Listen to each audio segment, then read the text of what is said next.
what would be your advice to an 18-year-old in a university today? You know what? It would be two things. One thing is that, and this is my dad speaking, okay? It is that if you understand the first principles of the thing that you're passionate about, that will always serve you.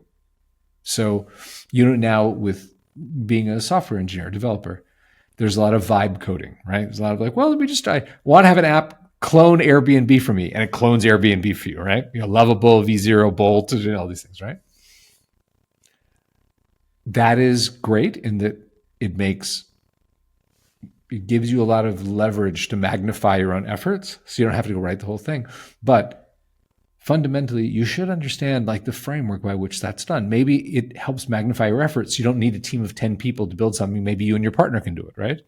But that is one thing, which is whether it is philosophy, whether it is, linguistics, whether it is, coding, whatever that thing is, design, go back to the first principles and learn why these things are the way they are, because that will serve you down the road. Even if later you use the tools to magnify your effort, you understand what they're doing. You're just saving time, right?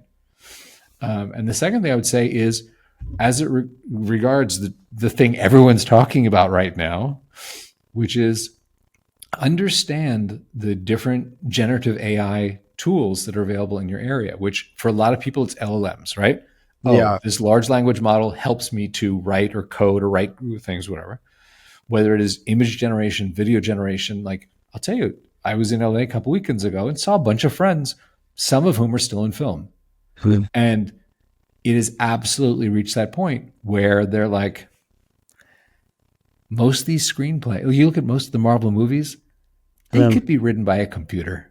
It's not surprising. It's like, here's what Iron Man does. Here's his flaw. Here's how the enemies always try to get him. Here's what the Hulk does. Here's his flaw.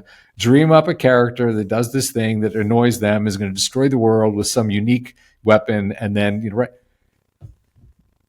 it's not going to be long. And the Writers Guild is trying to hold off as long as they can, saying, well, it has to have a certain percentage of human input. And, is something copyrightable if it doesn't have human input? That's changing so rapidly where, you need to understand how these tools work, whether it is generative text, image, video, whatever the thing is, or even like if you're working on DNA or a protein synthesis or some sort of drug discovery, understand how it is iterating through those thousands of different molecules to say, here might be the one that helps with this kind of brain plaque, So those are my two first principles, and understand how AI is going to affect your business. Those are the two things I would say to an 18-year-old.